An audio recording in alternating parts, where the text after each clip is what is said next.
There was a huge trade today in the NBA. You could say this was kind of a blockbuster. Usually I define blockbuster trades when two or three teams take part in a trade and there's two big name players involved. In this trade, there was only one big name player involved. So the trade was the Nets sent Kyrie Irving to the Mavericks for Spencer Dinwiddie, Dorian Finney-Smith, a first round pick, and multiple second round picks. I'm going to break down this trade. So let's start with what the Mavs gave up. They gave up Spencer Dinwiddie, who I feel he's a good player, not a great player. I would say above average player, and maybe during one of his best seasons, he could somehow get onto an all-star team by being a fringe player. But his ceiling is really a fringe all-star player at best. The way I define a fringe player is like a guy who can get into one all-star game tops in his career, due through luck, having a career year. I would say Spencer Dinwiddie is that type of player. He could have one of those years, but he's never going to be a perennial all-star. He never has a chance to be a superstar. Dorian Finney-Smith, to me, he's like a tweener. This guy I've seen play the power forward position and the small forward position for the Mavs. He's only 6'7". He's a solid defensive player. I believe he's a decent 3-and-D player. Let me see what was his percentage this year. He was only shooting 35 from 3 this year overall. But he's been a 3-and-D guy for the Mavs the last few years. He's a solid role player, but you can replace him. He's definitely a guy you could find through free agency to replace him. The Mavs gave up one first-round pick, which is not bad. First-round pick is not bad. You have to assume with Luka, you're always going to get into the playoffs, so you're probably giving up a first-round pick that's somewhere between 20 to 30, which, again, maybe you lose a good bench player or a good role player you could possibly draft in the 20s. Sometimes when you're drafting in the 20s, you get lucky with a dive in the rough, but it's rare. So I'm just judging it by what they gave up to get Kyrie. In my eyes, this was a low-risk, high-reward move by the Mavericks because they really didn't give up that much to get Kyrie.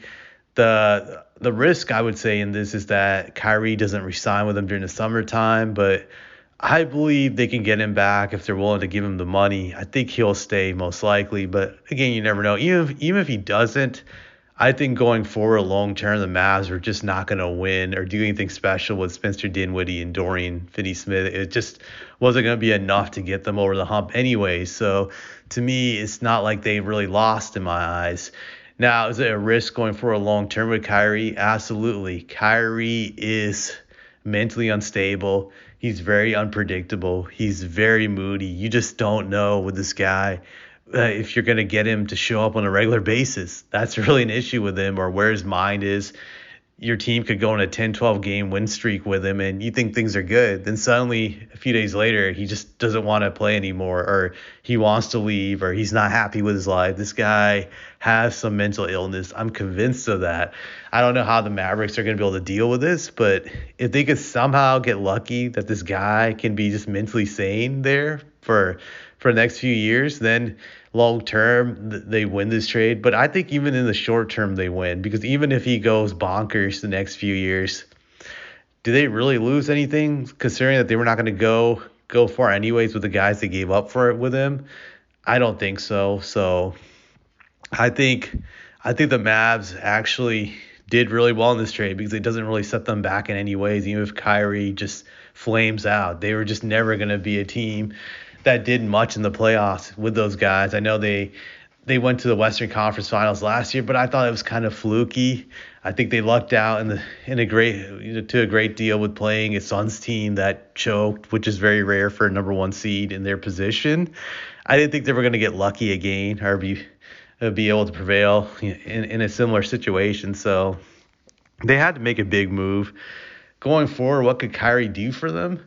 I think if the Mavericks get a few more pieces, I don't think they can win a championship this year with this current team, but getting Kyrie, and this is if he can stay mentally stable for a long period of time. I guess I'm not going to say stable, but under control mentally. This team can go on deep playoff runs with him and Luka, at least for the next few years. I think Kyrie still has a good 3-4 years left of his prime. This team could go on deep runs, and they could possibly win a championship if they get a few good role players to pair up with their roster, which I think is very possible during the summertime.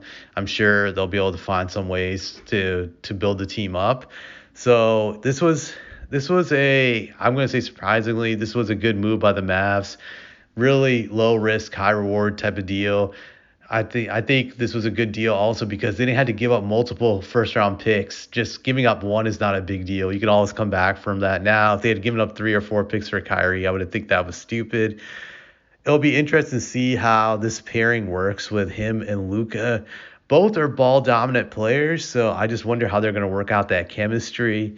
That'll be very interesting to see how they play together. I think it can work because Kyrie has played with a ball dominant player before in LeBron James, and he was still able to play at a high level with him. I think he can do that with Luka also.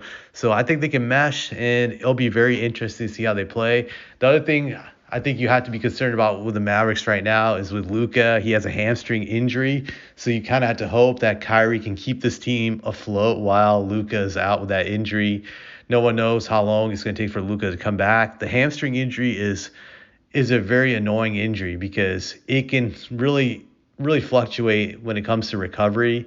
Some guys can come back in a few weeks. Sometimes it could take 2 months. You just don't know. It's a very annoying injury. So it might be a while before we see those two play together. But when they play together, it'll be very interesting. They could make some noise in the playoffs depending on who they play in the first round. That's going to be very interesting. But I actually find this move to be a good move, and it's going to make the West even more entertaining, and we'll see how it goes down.